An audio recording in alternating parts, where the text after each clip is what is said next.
हे whats up guys, welcome back once again. So दोस्तों, आज की कहानी जो एक्सप्लेन करने जा रहे हैं उसका नाम है रेड। ये उन 400 औरतों की सच्ची कहानी है जिन्हें इस बात के लिए मारा गया क्योंकि वो बस जापानीज नहीं थी। तो कहानी शुरू होती है एक होटल से जहाँ पर काफी सारे लोग मौजूद हैं, जिनमें से कुछ सैनिक भी हैं जो अपने परिवार के साथ टाइम स्पेंड कर रहे हैं। उन्हीं में से एक वेटरन सोल्जर अपने दोस्तों से कहता है कि जापानीज आर्मी कभी भी अमेरिका से जंग जीत नहीं सकती, वो क्या कोई और देश कभी ऐसा नहीं कर सकता। और तभी एक जोरदार धमाका होता है जिससे पूरा होटल गूंज उठता है। एक सैनिक भागते हुए आता है और सबको बताता है कि जापानीज आर्मी हमारे देश में घुस चुकी है, इसलिए सभी को अब चौकन्ना रहना होगा। अब जितने भी बच्चे या फिर औरतें थे उन्हें जल्दी से पास खड़े शिप में बैठाया जाता है और साथ में कुछ लाइफ जैकेट भी दी जाती है। दरअसल ये शिप शहर से दूर जा रहा था जहां वो औरतें और बच्चे सेफ रहेंगे। इधर जितने सैनिक होटल में मौजूद थे उन्हें फौरन बॉर्डर बुला लिया जाता है। सभी लोग डरे हुए हैं और इसी तरह से आज की रात बीत जाती है। लेकिन अगली सुबह उस शिप पर बैठी कुछ औरतों के लिए आखिरी सुबह होने वाली थी, क्योंकि जापानीज आर्मी जेट से उस शिप पर हमला कर देती है, जिससे कई सारे बच्चे और औरतें मारे जाते हैं। कुछ पानी में कूद जाती है और उन्हें लाइफ बोट से बचा लिया जाता है, लेकिन आधे से ज्यादा मारी जाती हैं। इन्हीं में से हम 3 औरतों को देखते हैं, जो कि थी रोजमैरी, एक ऑस्ट्रेलियन नर्स सुजैन और एक अमेरिकन सिटीजन एड्रियानी। अब इन तीनों को किसी बोट पर जगह नहीं मिलती, इसलिए वो ऐसे ही पानी में तैरती रहती हैं। वो कई दिनों तक ऐसी लहरों के साथ तैरते हुए एक जापानीज आइलैंड पर पहुंच जाती है, जहाँ के जंगल में बहुत ही ज्यादा कीचड़ था, सूखी जमीन का कोई नामो निशान नहीं था। पर ये फिर भी जैसे तैसे करके आगे बढ़ती रहती है, क्योंकि इन्हें अपनी जान बचानी है। कुछ देर चलने के बाद उन्हें एक रोड दिखाई देता है जहाँ पर जापानीज आर्मी की टोली आ रही थी। अब कार से एक आर्मी सीनियर बाहर निकलता है जिसका नाम था जकार्ता। वो इन लोगों को लिफ्ट देकर एक छोटे टाउन तक पहुंचा देता है। अब बीच रास्ते में एंड्रियान उस ऑफिसर से कहती है कि आप लोगों ने उस शिप पर हमला करके अच्छा नहीं करा, उसमें कितनी मासूम बच्चे और औरतें की जान चली गई, ये सब जेनेवा लॉ के अगेंस्ट है। लेकिन वो उसे बताता है कि जापान ने ऐसे किसी पेपर पर आज तक कोई साइन नहीं करा और ना ही आगे करेगा, हम कोई भी लॉ नहीं मानते हैं। और ये बोलकर वो उसे टाउन में छोड़कर चला जाता है, जहां पर कुछ आर्मी सोल्जर को देखते हैं जो तीनों को घसीटते हुए एक दूसरी जगह ले जाते हैं, जहां का मंजर देख के तीनों को पता चल जाता है कि वो इस सफर में अकेले नहीं है, बल्कि उनके साथ न जाने कितने लोगों के परिवार शामिल है। तो दोस्तों, जापानीज आर्मी ने असल में जितने भी लोग शिप से कूदे थे सभी को पकड़ लिया था और अब उन्हें बंदी बना लिया गया था और एक ऐसी जगह पर रखा गया था जहाँ न खाने को खाना है और ना ही पीने को पानी, बस है तो कभी ना खत्म होने वाला अत्याचार जो अभी औरतें सहने वाली हैं। तो कुछ इस तरह से यहाँ से कहानी का प्लॉट शुरू होता है, जिसे शायद हर कोई ना देख पाए। अब इन औरतों को कैंप में ले जाया जाता है, जिसे असल में जापानीज आर्मी ने खास कर दूसरे देशों के लोगों के लिए बनाया था। वहाँ एंड्रियान देखती है कि कई और देशों की भी औरतें मौजूद जिन्हें बुरी तरह से रखा हुआ है। अब ये लोग वहाँ पे वो दिन तो जैसे तैसे गुजारते हैं, पर सुबह होते ही इन पर अत्याचार होना शुरू हो जाता है। सभी को बाहर एक साथ खड़ा किया जाता है, जिसके बाद वहाँ के कर्नल आते हैं जो सभी को झुकने को कहते हैं, क्योंकि अब जापान का नेशनल एंथम बजने वाला था। लेकिन एक लेडी एक सवाल पूछती है, पर उससे पहले उसे एक सैनिक मारकर गिरा देता है कि वहाँ पर किसी को भी कुछ बोलने की आजादी नहीं थी। और उसे मार खाते हुए देखकर सभी समझ जाते हैं, इसलिए के करके सभी लोग अपना सर नीचे झुका लेते हैं। इसके बाद नेशनल एंथम प्ले किया जाता है और सभी को बताया जाता है कि आज से तुम हमारे गुलाम हो, तुम्हारे देश ने हमारे ऊपर बहुत अत्याचार किया है और अब तुम्हारे ऊपर वही अत्याचार होने वाला है, इसलिए तुमसे जो भी कहा जाए वो बिना सोचे समझे करना होगा। अब इसके बाद वहां पर एक कूड़ा फेंकने वाली ट्रक आती है, जिसमें वो बचा हुआ खाना था जो जापान के लोगों ने फेंक दिया था या फिर सड़ चुका था, वो इन औरतों के सामने फेंक दिया जाता है और कहा जाता है कि इसे खाओ। अब उनके पास कोई रास्ता नहीं था, इसलिए वो खाना उन्हें खाना पड़ता है, क्योंकि इनके अत्याचार से क्या पता वो बच भी जाएं, पर भूख से नहीं बच सकते। उस दिन के बाद इनके साथ और भी बुरा बर्ताव होना शुरू हो जाता है। इन लोगों से कड़ी धूप में मजदूरी करवाई जाती है, सैनिकों के लिए पानी भरवाया जाता है और उन्हें नहलाने को भी कहा जाता है। जो औरतों को ये सब सही नहीं लगता, पर उन्हें जबरदस्ती ये सब करवाया जाता है। अब कुछ औरतें वहां थी जो बीमार हो गई थी, पर उनसे भी जबरदस्ती काम करवाया जाता है, चाहे वो मर ही क्यों ना जाए। वो कहते हैं ना कि इस दुनिया में सबसे ताकतवर योद्धा माँ होती है, और माँ तो एक औरत ही होती है जो देखने में भले ही कमजोर लगती हो, लेकिन हर मुश्किलें झेल सकती है। ये सारी औरतें भी कुछ इस तरह से हर रोज लड़ रही थी,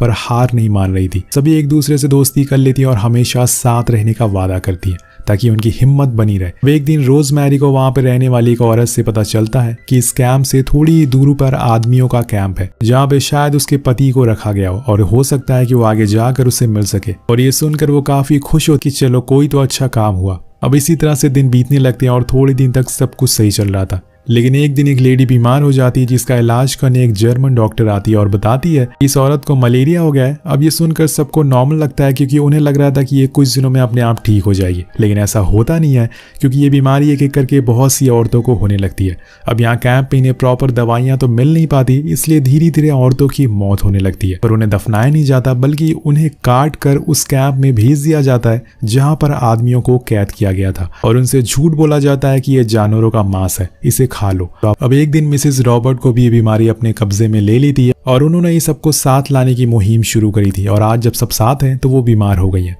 उन्हें ऐसी हालत में देखकर एंड्रियान, रोजमेरी और बहुत सी औरतें उनका बहुत ख्याल रखती हैं, लेकिन उन्हें मेडिसिन की जरूरत थी जो वहां पे मौजूद नहीं थी। अब ये देखकर कुछ औरतें अपनी जूली जापानीज सोल्जर को भेज देती हैं जिससे उन्हें कुछ दवाइयां मिल सके, लेकिन इन दवाइयों से कुछ असर नहीं होता। इनकी ऐसी हालत देखकर एक दिन एक कोरियन विंग नाम की औरत रात में दवाइयां लेने के लिए चुपके से बाहर जाती है, पर उसी दौरान सैनिकों को पता चल जाता है कि कोई तो बाहर गया है। वो कैंप के चारों तरफ खोजबीन करना शुरू करते हैं, लेकिन वहां उन्हें कोई नहीं मिलता क्योंकि विंग बड़ी ही चालाकी से अंदर आ गई थी। लेकिन शायद उसे इस बात का अंदाजा नहीं था कि कल उसके साथ क्या होने वाला है। वो रात तो गुजर जाती है, लेकिन अगले दिन कर्नल और मेजर सभी को बाहर बुलाते हैं और एक साथ खड़े होने को कहते हैं, जिसके बाद विंग को बुलाया जाता है और उसे पूछा जाता है कि वो कल रात कहाँ थी। अपने सफाई में कहती है कि सर मैं तो कैंप में ही मौजूद थी, लेकिन कर्नल को पता था कि सच क्या है, इसलिए वो अपने एक सैनिक को कहकर उस पर तेल डलवा देते हैं और फिर सबके सामने उसे आग से जला देते हैं। इसलिए वो चीखती है, चिल्लाती है, लेकिन किसी की भी हिम्मत नहीं होती कि वो उसकी मदद के लिए आगे आ सके। अगर उन्होंने ऐसा किया तो उनका भी यही हाल होगा, इसलिए सब लोग विंग को जलते हुए देखते रहते हैं और कुछ ही देर में उसकी बेदर्दी से मौत हो जाती है। उसकी यही गलती थी कि उसने एक औरत की मदद करने की कोशिश करी। इसके बाद एक लेडी आकर जापानीज से विनती करती है कि वो चाहती है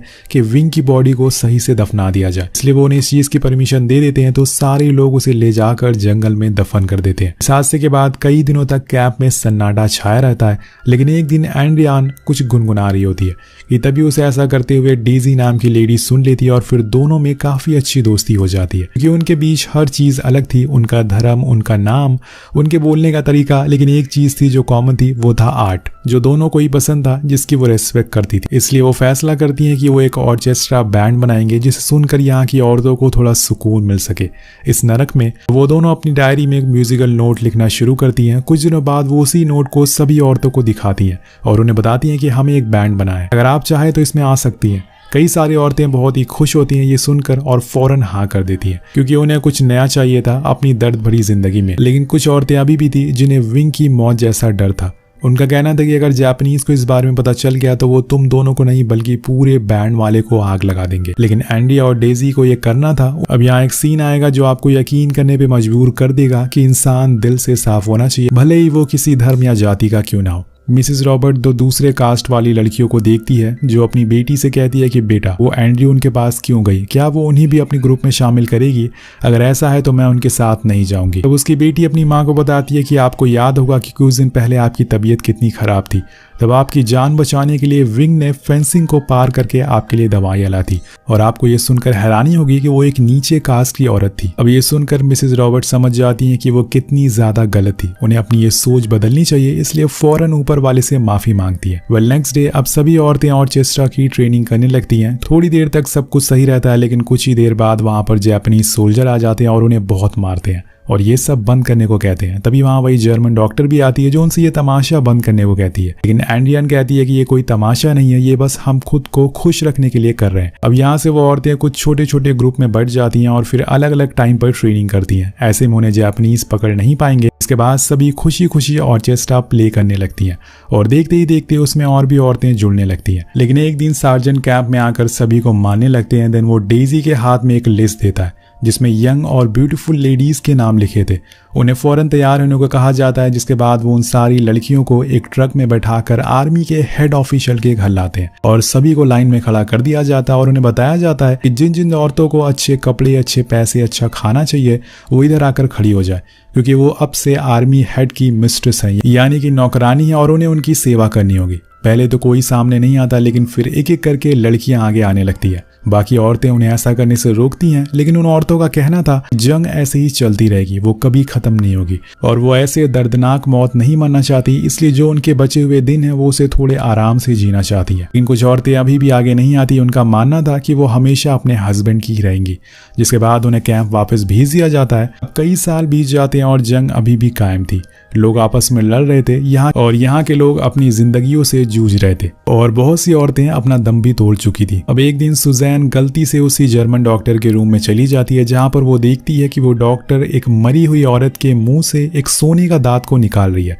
ये सब देख के सुजैन को गलत लगता है, पर डॉक्टर का कहना था कि ये दांत अब इस लेडी के किसी काम का नहीं है, लेकिन ये मेरे और तुम्हारे काफी काम आ सकता है। इसे हम दवाइयां खरीद सकते हैं जिससे ये इलाज हो सके। यहाँ सुजैन को समझ आता है कि ये जर्मन लेडी भी उन्हीं की तरह है, यहाँ पर एक कैदी है, लेकिन ये बस एक डॉक्टर है। जर्मन लेडी कहती है कि मैं चाहती हूँ कि तुम भी ये काम सीख लो ताकि मेरे बाद तुम अपने लोगों की मदद कर सको। सुजैन भी उसके कामों में रुचि दिखाने लगती है। अब एक रात जब एड्रियान वॉशरूम से लौट रही होती है, तभी एक जापानीज सैनिक आकर उससे बदतमीजी करने लगता है, जिसके जवाब में एड्रियान उसे 30 से घूसा मारती है। लेकिन तब तक वहां पर बहुत सारे लोग आ जाते हैं। जब एड्रियान की सुबह होती है तो वो खुद को एक पिंजरे में बंधा हुआ पाती है। इसी बीच वहां पर मेजर आता है जो उसे कल रात के बारे में पूछता है। सच सच बताने लगती है, लेकिन असल में सैनिकों ने मेजर को एड्रियान के बारे में गलत बताया था। इसकी वजह से उन्हें लगता है कि वो झूठ बोल रही है, इसलिए वो उसे बहुत मारते हैं और वहीं छोड़ देते हैं। उसकी ऐसी हालत देखकर कैंप की सारी औरतें कर्नल के पास जाती हैं एड्रियान की जिंदगी की भीख मांगने, लेकिन कर्नल उनकी बातों पर कुछ ज्यादा गौर नहीं करते, जिस वजह से एक लेडी कहती है कि आप में और मेजर में कुछ खास फर्क नहीं है, आप भी उन्हीं की तरह क्रूर किस्म के इंसान हैं। तो कर्नल कहता है कि ठीक है, मैं ऑर्डर दे दूंगा उसे छोड़ने का। जिसके बाद एड्रियान वापस कैंप में आ जाती है और उसी रात सभी औरतें इकट्ठा होकर पहला ऑर्केस्ट्रा बैंड प्ले करती हैं और उसे सुनकर सभी सैनिक बाहर आ जाते हैं, यहाँ तक कि कर्नल भी। लेकिन कोई आगे आकर उन औरतों को नहीं रोकता और सभी उस मधुर आवाज में खो जाते हैं। ऐसा लग रहा था कि बीहड़ जमीन में कोई फूल उग गया हो। सभी उस आवाज में खो जाते हैं और आखिर में उनके लिए तालियां भी बजाते हैं। चीज हमें दिखाती है कि कोई भी देश का नागरिक जंग नहीं चाहता है, क्योंकि जंग सिर्फ लोगों की जान लेती है, लेकिन कुछ पावरफुल लोग हैं जो अपने फायदे के लिए ऐसा करते हैं। अब एक दिन सभी को बाहर बुलाया जाता है और उन्हें बताया जाता है कि जापान सारी जंग जीत रहा है और अब ऑस्ट्रेलिया भी उनके साथ मिला है। इसकी बात सुनकर सुजैन मन ही मन कुछ बोलती है, जिससे कि मेजर सुन लेता है और वो उसे सामने बुलाकर वही बात दोबारा कहने को बोलता है, लेकिन वो जवाब नहीं देती तो मेजर उसे सजा देता है जो कुछ इस तरह की होती है। उसके आसपास कुछ नुकीले हथियार लगा दिए जाते हैं, अगर वो थोड़ा सा भी नीचे झुकी तो वो कीले उसके शरीर में घुस जाएंगी। सुजैन पूरी रात वैसे ही बैठी रहती है, वो जरा सी भी नहीं हिलती और उसकी इस हिम्मत को देखकर मेजर भी बहुत परेशान था